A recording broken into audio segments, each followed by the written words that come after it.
네, 오늘은 8월 4일 내용을 함께 나누도록 하겠습니다. 비교적 오랜만에 나누는 내용들이라서 원래 언제부터 7월 30일 것부터 나눠야 되나요? 그쵸? 네. 7월 30일 거 내용은 잠깐 보시면 208페이지입니다. 기억하라. 사계명의 안식일을 기억하여 거룩하게 지키라 라고 말씀하실 때 왜 기억하라는 말씀하셨을까 라고 하는 것에서 다른 내용들은 뭐 잘 알고 있는 내용들이니까 기억해야지만 우리가 준비하는 일에 도움을 받을 수 있기 때문이다. 그래서 계속하여 우리가 받은 은혜들을 감사하고 기억할 수 있기 때문이다 라고 말씀하고 있는데, 그 밑에가 더 중요하죠. 다른 한편으로는 우리가 흔히 이 날을 쉽게 잊어버리기 때문이다. 그러니까 어떻게 그러할 수 있을까라고 생각하기 쉽지만, 사실 우리는 단순히 이 날을 잊어버린다는 게 아니라, 그러니까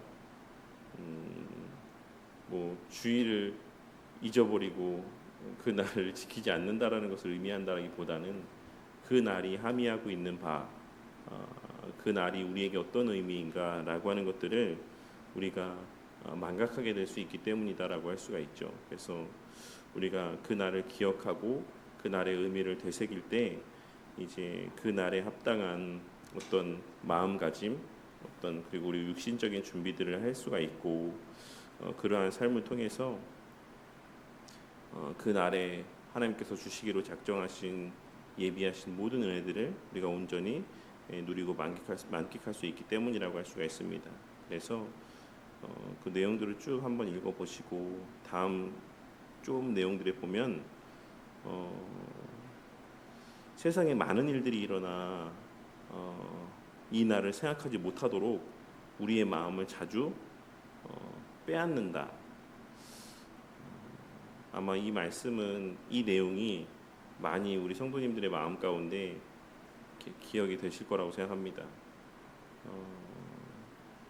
세상에서의 많은 일들이 우리의 마음을 빼앗는다. 주일을 기억하지 못하도록, 주일의 의미를 기억하지 못하도록. 그래서 우리로 하여금 형식적으로 주일을 맞이하게 하고 보내게 하고 빨리 마치고 그 6일의 삶으로 다시 돌아가려는 마음들을 자꾸 우리에게 갖게 한다. 그래서 우리는 항상 안식일의 의미를 기억하고 그 안식일을 준비하며 살아가는 삶을 살아야지만 된다. 그리고 그 주체가 밑에 보시면 사탄이 온갖 수단을 다하여 이날의 영광을 지워버릴 뿐만 아니라 심지어 이를 기억조차 못하게 하여 모든 불신앙과 불경건을 초래하기 때문입니다. 결국 그 이면에는 사실 사탄이 이 안식일을 기억하지 못하도록 하는 그러한 역사들을 하고 있다라고 말씀하고 있죠. 우리 웨스트민스터 총대 목사님들만큼 이성적이고 지적이고 신학적인 분들이 없는데, 이런 분들에게도 사실 그리스도인이라고 한다면 우리가 흔히 되게 이런 영적인 부분의 것들은 우리가 추구하는 신학이나 신앙과 되게 상반된 것인 것처럼, 이러한 영적인 부분에 대한 일들은 마치 오순절 계통에 있는 어떤 신비주의자들에게만 해당되어지는 내용들인 것처럼 우리가 이 부분에 대해서 간과하는 경우들이 많이 있죠. 근데 웨스트민스터 신앙고백서에서 대요리문답에서 분명하게 언급하고 있습니다. 우리가 주일을 망각하게 되는 것, 주일을 온전히 지키지 못하게 되는 것, 그 이면에는 사탄이 어떻게 해서든 우리에게 그 주일에 집중하지 못하도록, 주일을 기억하지 못하도록, 주일에 담긴 의미들을 상기하지 못하도록 세상의 일들을 끊임없이 우리의 마음 가운데 생각나게 하고 또 거기서 벗어나지 못하도록 우리를 세상의 여러 가지 일들로 올가매기 때문이다라고 고백하고 있음을 기억하고 언제나 우리의 마음의 중심에는 주일이 자리하고 있어야지만 된다. 그래서 사실 창조 때에 주신 그 모든 명령의 말씀의 중심에는 사실 예배가 자리하고 있는 거죠. 샤마르, 아마르, 네, 그 말씀의 원어의 의미 가운데에는 사실 예배하다, 경작하다의 의미 가운데는 사실 본래는 다 그것이 제의적 의미로 구약 시대에 사용이 되어지기 때문에 우리가 그 내용들을 곰곰이 생각해 본다라고 하면 그 창조 때의 명령이 그리스도 안에서 다시 회복되었다는 얘기는 이제 우리가 온전히 예배드릴 수 있는 삶을 살게 되었다라는 것을 의미한다라고도 할 수가 있습니다.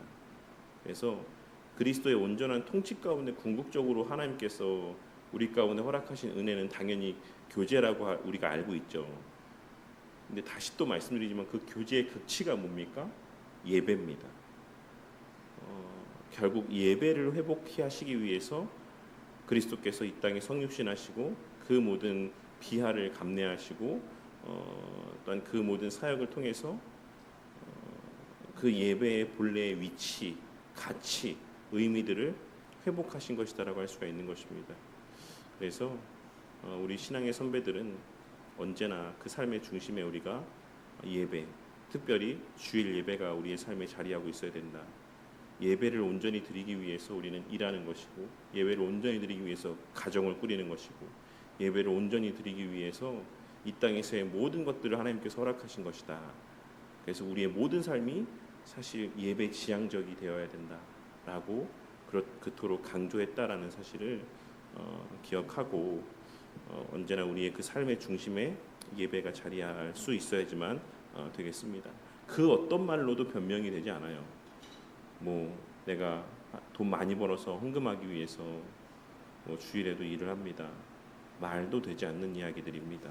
본말이 전도되고 아주 모순된 모습일 수밖에 없다라는 사실을 기억하고 하나님께서 그렇게까지 해서 헌금하는 거 원하지 않는다라는 사실을 언제나 우리가 기억하고 살아야지만 되겠습니다. 그 모든 말 이면에는 사탄이 주는 마음이 있다라는 것을 기억하시기를 바라겠습니다. 한번 쭉 읽어보시고 그 다음날 7월 31일 이제 부분에는 둘째 여섯 개의 계명이 요약이 무엇입니까? 라고 했을 때 10계명의 강령이 무엇입니까에 대해 설명하고 있죠. 그래서 하나님을 사랑하고 이웃을 사랑하는 것이다. 여섯 개 이후의 계명의 내용이 뭐라고 말씀하고 있는 겁니까? 이웃을 내 몸같이 사랑하며 남에게 대접을 받고자 하는 대로 우리도 남을 대접해야 된다라는 의미가 이 6가지의 계명 가운데 담겨 있다라고 말씀을 하고 있는 것입니다. 그래서 그 다음날 8월 1일 내용에는 그래서 5계명이 무엇입니까? 라고 말씀하며 내 부모를 공경하라 그리하면 내 하나님 여호와가 준 내 땅에서 내 생명이 길리라 라는 말씀이다라고 설명을 하고 이야기하고 있습니다.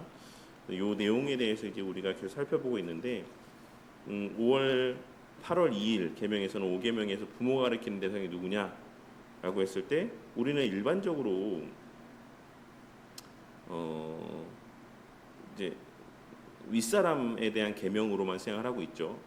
사실 그건 맞습니다. 5계명에서 부모가 누구를 뜻하냐라고 했을 때 5계명에서 부모는 육신의 부모뿐만 아니라 연령과 은사에 있어 모든 윗사람, 특별히 가정과 교회와 국가에 있어 하나님의 규례에 의해 우리 위에 세워진 권위의 자리에 있는 모든 사람을 뜻한다. 그래서 뭐 이건 여러 차례 말씀드렸으니까 아시겠죠.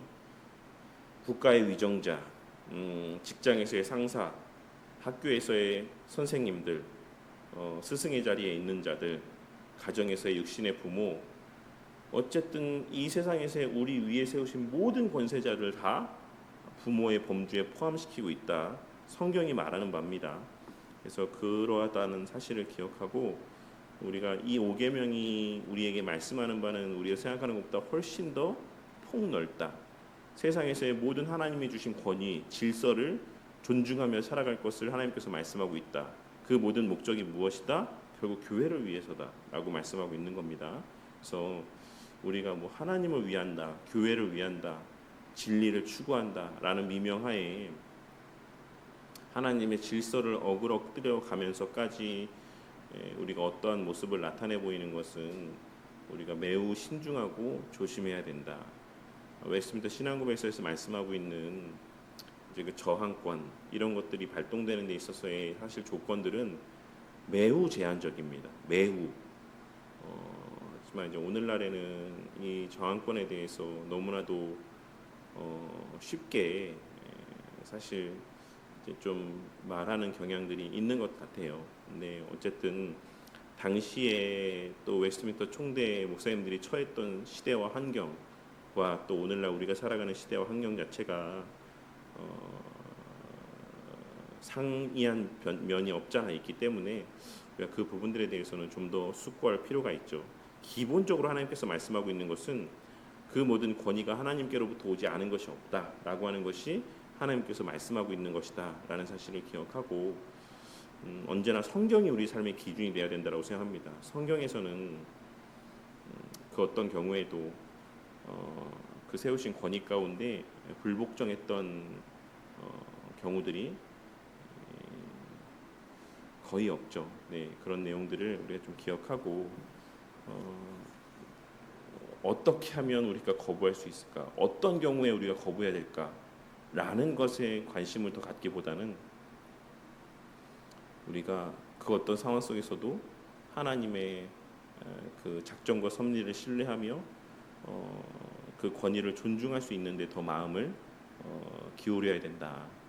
왜냐하면 우리의 마음에는 그마저도 우리의 생각과 우리의 가치와 어떤 우리의 기준에 따라서 그 권위의 가치를 판단하려 하는 죄악된 습성들이 있기 때문에 그렇습니다. 그래서 항상 우리는 우리를 변명하려 하고 우리의 권위를 더 내세우려 할 때가 많이 있다라는 것을 기억하시고 5계명에서 부모를 이야기할 때 그 대상이 누구인가를 좀 잘 숙고하는 시간들이 있었으면 좋겠습니다. 그리고 어제 해당되는 내용에서는 윗사람들을 이제 왜 부모라고 했는가라고 하는 것에 대해서 윗사람들을 부모라고 한 것은 한편으로는 이들에게 아랫사람들에 대한 모든 의무를 가르쳐 여러 관계에 따라 마치 육신의 부모와 같이 아랫사람들을 사랑과 부드러움으로 대하게 하려는 것이다.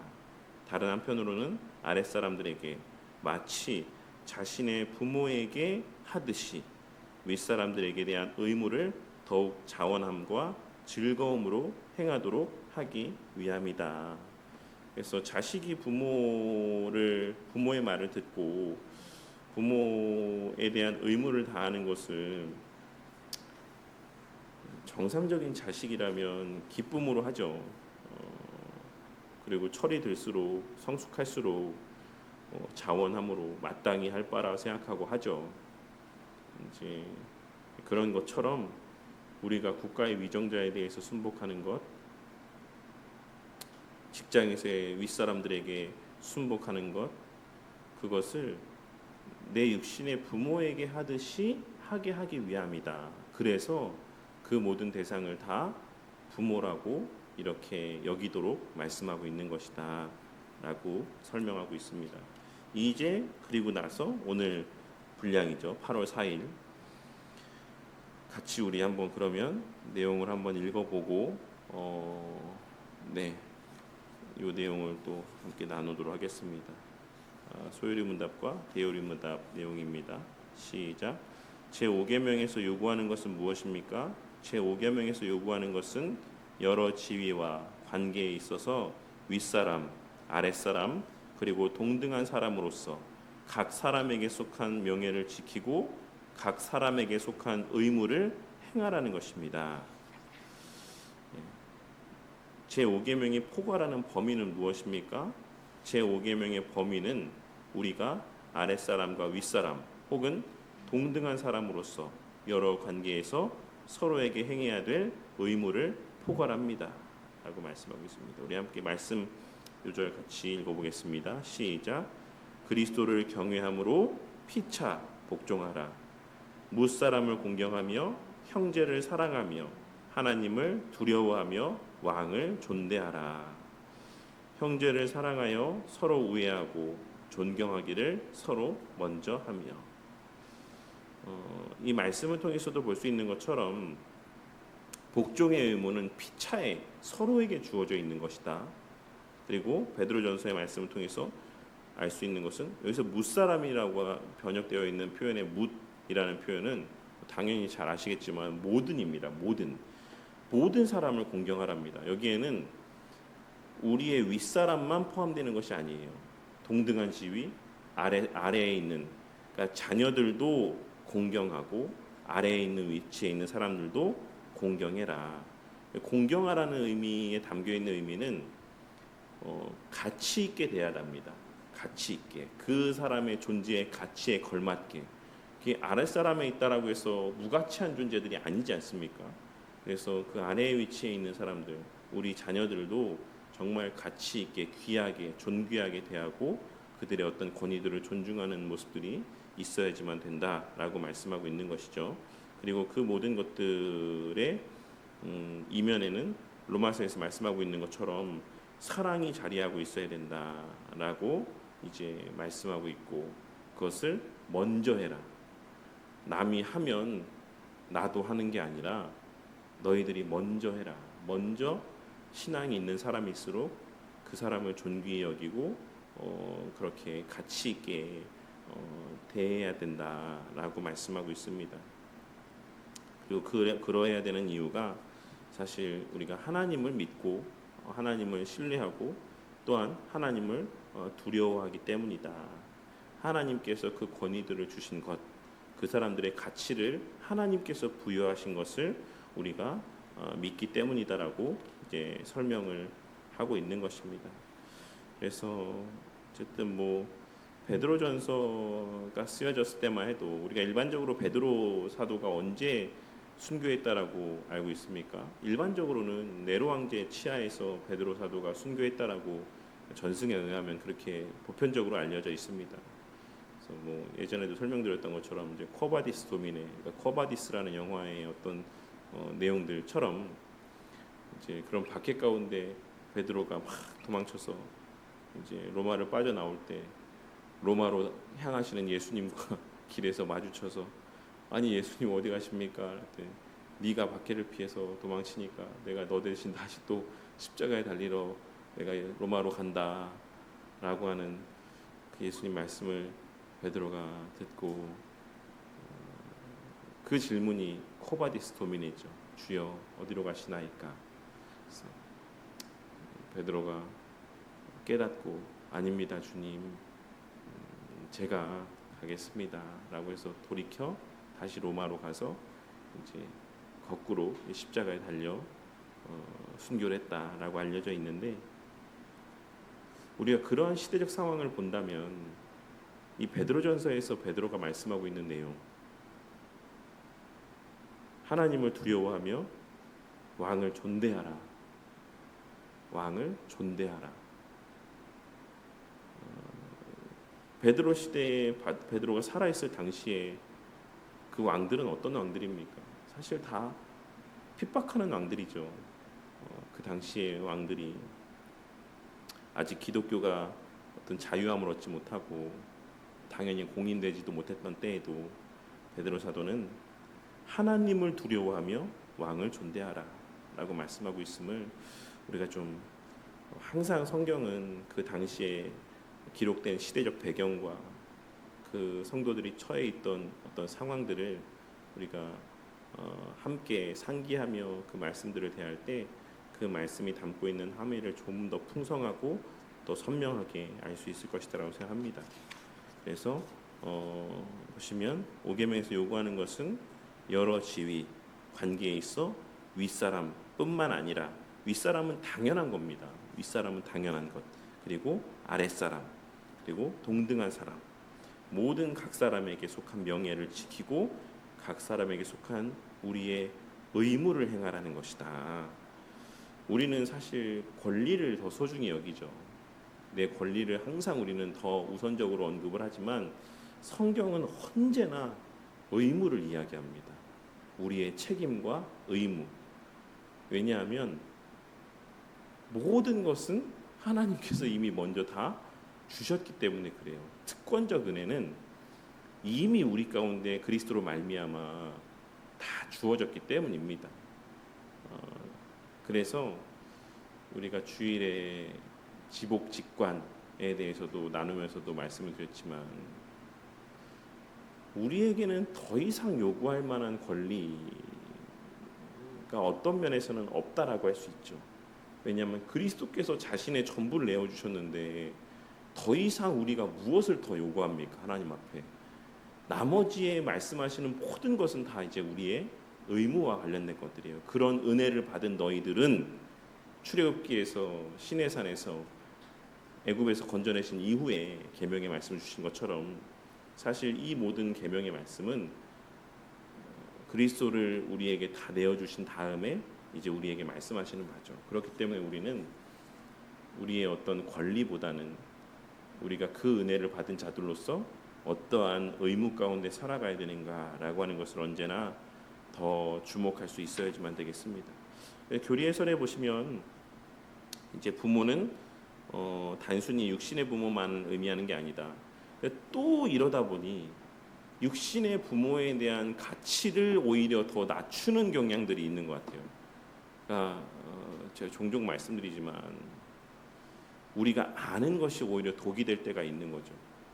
아유 제대로 그러니까 저희 어머니가 이제 이 5계명 이제 설명할 때마다 어떻게 들으시는지 모르겠는데 아유 뭐 이번 주에 뭐 5계명에 대해서 말씀하셨네요 이렇게 얘기하시면서 부모님한테 잘해야죠 맨날 저희 어머니가 말씀하실 때가 있는데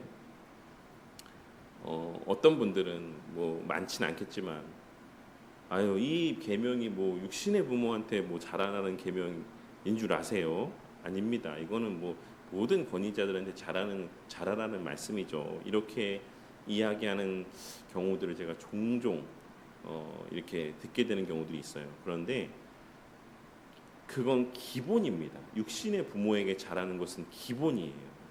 그리고 그 육신의 부모에게 하듯 그것이 기준이 되어서 나머지 어떤 그 권위자들에게도 잘해라라고 하는 의미인 것이지 육신의 부모에게 대하는 자식으로서의 도리의 가치를 낮추는 게 아니다라는 것을 꼭 기억하시길 바랍니다. 그래서 여기에는 자식된 그 육신의 부모에 대한 모든 의무들이 다 포함되어 있는 것이다라는 것을 우리가 꼭 기억해야지만 되겠습니다. 그래서 5계명에서 말씀하고 있는 부모는 출생에 의한 생육적 부모일 뿐만 아니라 라는 표현인 것이죠. 여기에 담겨 있는 것이죠. 또한 연령이나 은사에 있어서 윗사람인 분도 가리킨다. 은사에 있어서라는 것은 직분과 관련된 것을 말씀하는 겁니다. 이제 교회 안에서의 직분자들도 영적인 부모와 같이 여겨야 되는 것이다라고 하는 것을 말씀하고 있는 것이고, 그리고 세상 속에서의 어떤 그 모든 위치에 있는 자들, 이런 모든 자들을 이제 그렇게 귀하게 여길 줄 알아야 된다라는 것을 말씀하고 있는 것입니다. 합당한 권위 그리고 존엄을 인정해야지만 된다. 존경을 표할 뿐만 아니라 그리고 오늘 읽는 64문답, 126문답은 이것이 비단 윗사람뿐만 아니라 아랫사람, 동등한 관계 가운데 있는 자들에게도 해당되어지는 것이다라고 이제 말씀하고 있습니다. 그래서 우리가 흔히 5계명에서의 이 계명의 말씀은 그냥 윗사람들이 자신들이 받는 권위, 어떤 그 대접 이런 것에만 초점을 맞추고 또 아래 지위에 있는 사람들은 윗사람에 대해서만 대하는 것들로만 이 내용들을 이해하는 경우들이 있지만 그렇지 않다. 모든 사람들을 향한 말씀이다. 모든 각 사람들의 위치를 우리가 귀하게 여길 줄 알아야 된다라고 말씀하고 있음을 기억하시기를 바라겠습니다. 상호간 사이에서 서로에게 가져야 될 태도와 행동, 이것이 5계명에서 요구하고 있는 5계명의 요구 가운데 포함되어지는 내용이다라는 것을 기억하시고, 한 가정 안에서 남편과 아내 사이에도 서로를 존중하고 형제와 자매들 사이에서도, 사회 안에서의 친구들 사이에서도, 한 교회 안에서의 장로들 혹은 교인들 상호간의 사이에서도 서로에게 가져야 될 태도와 행동이 다 포함되어진다. 그래서 뭐 오늘날에는 목사가 예전에는 처음에 교회가 개척됐을 당시에는 목사들이 장로들을 종부리듯 하고 또 장로는 집사를 아랫사람 부리듯 하고 이런 모습들이 교회 안에 있었는데 요즘에는 장로가 목사를 또 이렇게 종부리듯 하고 네, 이런 모습들이 있죠. 근데 어느 모습도 다 합당치 않다. 서로가 서로를 목사는 장로와 집사 성도들을 존중하고 또 장로는 목사와 집사와 성도들을 존중하고 집사는 장로와 목사와 성도들을 존중하고 성도들도 목사와 장로와 집사들을 존중하고 상호간에 서로를 귀하게 여기며 존중하는 모습이 교회에 요구되어지는 마땅한 모습이다라는 것이 5계명에 포함되어지는 내용이자 하나님께서 하나님의 나라를 아름답게 또 드러내시고자 우리에게 요구하시는 바라는 사실을 기억하시기 바랍니다. 세상적인 위계가 아니죠.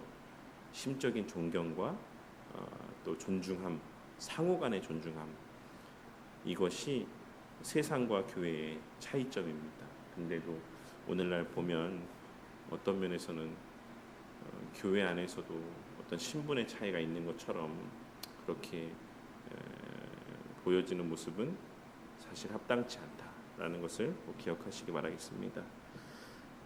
네, 1번 5계명은 부모를 공경하라라는 의무를 명합니다. 이 명령은 부모와 자녀의 관계를 넘어서 여러 지위와 관계에 있어 모든 인간관계를 포함합니까? 네, 왜 이렇게 질문하셨는지 모르겠지만 네, 맞죠. 네, 모든 관계에서의 책임과 의무를 포함하고 있는 것입니다.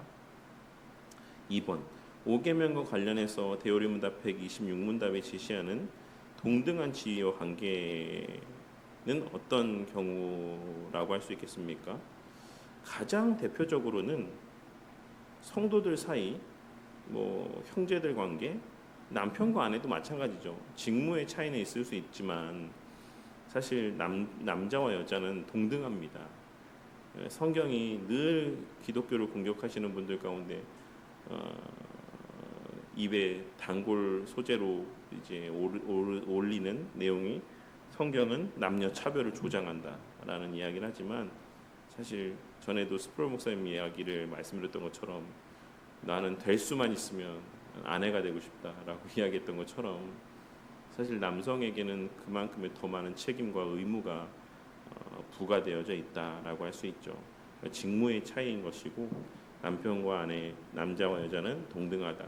성도들도 목사, 장로, 집사, 사실 장로와 집사죠.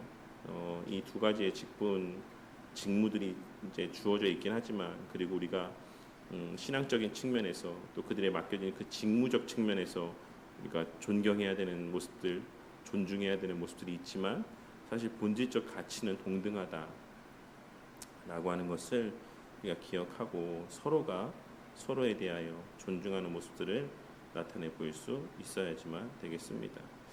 여러분은 5계명이 상호관계뿐만 아니라 동등한 수평관계에서도 일정한 도덕적 의무를 명령하고 있다는 사실을 생각해 보신 적이 있습니까? 아마 그렇게 흔하진 않을 거라고 생각해요. 다들 윗사람에 대해서만 생각했겠죠. 마지막 4번째, 여러분은 가정, 교회, 사회 속에서 윗사람에 대해, 아랫사람에 대해 또 동등한 사람들을 어떻게 대하고 계십니까? 5계명의 교훈에 비추어 볼 때 어떠합니까? 아랫사람을 존중한다라는 건 뭘까요? 일반적으로 교회 안에서 주일학교 학생들은 가치 있게 대하여지지 않는 경우들이 종종 있습니다. 종종. 뭐 아이들은 어른들에 비해서 장년부 성도들에 비해서 그 어떤 가치들이 조금 덜 오늘날에는 이제 워낙 아이들이 없으니까 요즘에는 뭐 다시 또 아이들이 막 상정과도 같이 이렇게 여겨지기도 하지만 그럼에도 불구하고 오늘날에도 여전히 어떤 일부 교회 안에서는 아이들은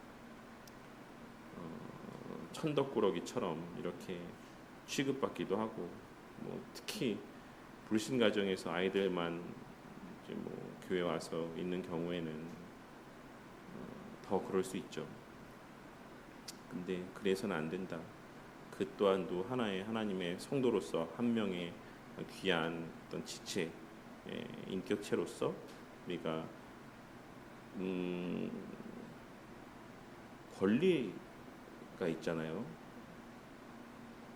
교육받을 권리인가요? 어쨌든 우리가 아이들, 주일학교 아이들에게 하나님께서 그러한 또 특권들을 허락하셨다라는 것을 기억하고, 우리 교회는 사실 또 좀 거리가 있지만 우리가 아이들을 섬기고 그들이 하나님 말씀으로 잘 양육되어지도록 하는 그것은 우리가 어떤 베푸는 어떤 은혜라기보다는 그들을 위해서 하나님께서 우리에게 명하신 하나의 또 의무이고 책임이다라는 것, 마땅히 해야 될 바다. 그래서 그런 것들을 기억하고, 사실 그것을 위해서 우리가 또 헌금하고, 또 그것을 위해서 하나님께서 우리에게 좀 더 섬길 수 있는 나은 형편과 자질들을 우리 가운데 허락하신 것이다. 그 목적을 위해서. 다른 사람들 앞에 내가 이만큼 좀 더 알고 내가 좀 더 뭐 이렇게 헌신한다라는 것을 내세우게 하시기 위해서가 아니라 누군가를 섬기게 하시기 위함이고, 특별히 또 그렇게 현재로서는 섬김을 받아야 되는 위치 가운데 있는 자들이 마땅히 하나님 나라 백성으로서의 그 권리를 누릴 수 있게 하시기 위해서 우리 가운데 그러한 은혜와 또한 은사들을 주신 것이다라는 것을 우리가 기억을 해야지만 되겠습니다. 그것이 5계명에서 말씀하고 있는 내용들 가운데 포함되어지는 것이다라는 것을 기억하고, 우리의 아이들 섬기는 것, 교사로 봉사하거나 뭐 이렇게 섬기는 것들을 우리가 해 주는 것처럼 그렇게 착각하지 않는 저와 우리 모두가 되기를 바라겠습니다. 이 시간 함께 이제 여러 내용들을 나누었는데 함께 기도하도록 하겠습니다. 국가의 위정자들에 대해서도 우리가 뭐 다 마음에 들어서 위정자들을 존중하고 존경해야 되는 것이겠습니까? 그렇지 않죠. 어느 위정자가 사실 마음에 듭니까? 저는 정말 요즘 들어서 더 정말 믿을 사람 하나 없다라는 생각을 합니다. 네. 하지만 그럼에도 불구하고 하나님께서 다 뜻이 있어서 또 그런 사람들을 그런 자리 가운데 세우신 것이다라고 생각합니다. 때로는 그런 생각도 합니다. 교회가 너무 교회로서의 모습을 잃어버리고, 그런 말이 있잖아요. 정치에 무관심하면 그 최대의 피해는 결국 국민들이 보는 것이다 라고 이야기하는 것처럼, 교회가 교회로서의 책임과 의무, 마땅히 추구해야 되는 그 본질적 가치를 우리가 잃어버린 결과 돈에 매여 살아가고 세상 사람들과 다를 바 없이 세상적인 형통함과 성공을 추구하며 살아간 그 결과가 오늘날 이 시대에 이러한 위정자들이 국가의 지도자랍시고 이런 표현 좀 이럴 수 있지만 그렇게 그런 위정자의 자리에 서게 된 것이 아닌가라는 생각을 합니다. 그래서 무조건 늘 말씀드리지만 우리가 어떤 지도자가 옳으냐 그르냐라는 것을 이야기하기에 앞서, 논하기에 앞서 우리가 과연 우리는 그리스도인다운 삶을 살아가고 있는가, 교회는 교회로서의 합당한 가치를 바라고 있는가 라는 것들을 우리가 한번 좀 돌아보는 시간들을 가졌으면 좋겠습니다. 그리고 그 또한도 하나님의 우리를 향한 책망일 수 있다 라는 것을 기억하고,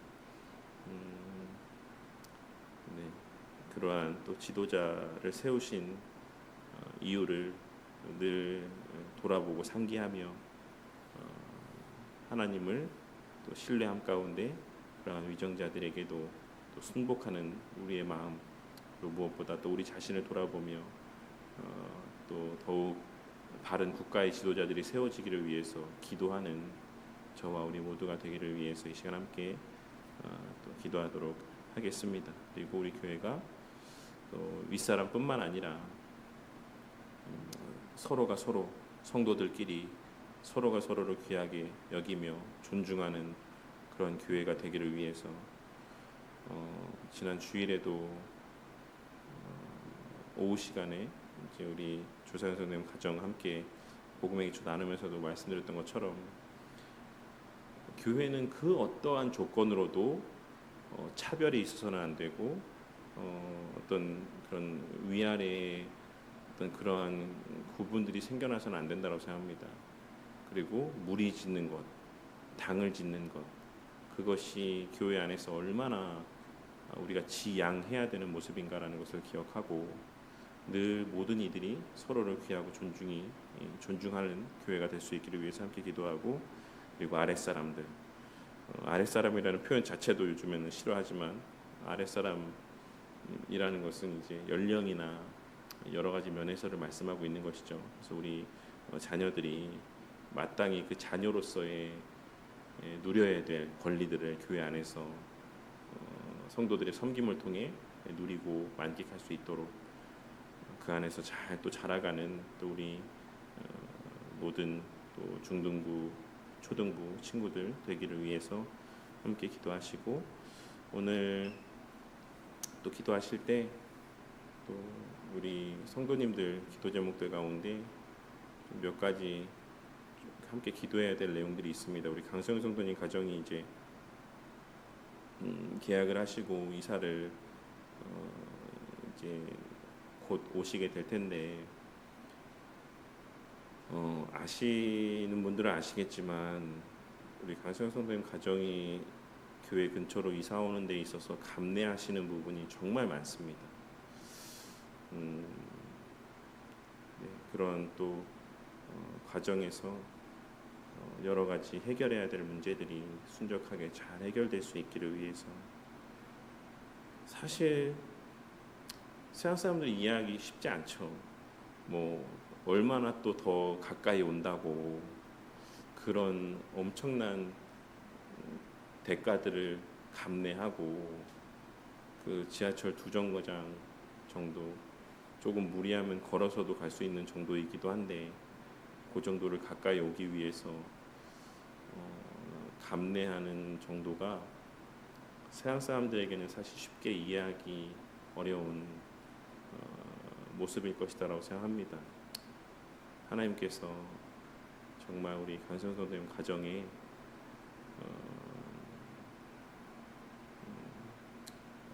큰 또 복과 은혜를 또 주시기를 위해서, 또 이러한 결정 가운데 비단 강성 선생님 가정을 위해서만이 아니라 많은 사람들, 특히 또 우리 성도님들이 하나님께서 이러한 정말 사람들이 이해할 수 없는 이러한 결정을 내리고 또 이러한 모습을 나타내 보일 때 하나님께서 이것을 기뻐하시는구나라는 것을 사람들이 또한 볼 수 있도록 특별한 은혜들을 이 가정 가운데 주시기를 위해서 함께 기도했으면 좋겠습니다. 오늘 한 날 우리 또 각자의 또 삶 속에서 여러 기도 제목들 위해서, 또 일상학교 준비 위해서 기도하시고 오늘 하루를 시작하도록 하겠습니다. 기도하시겠습니다.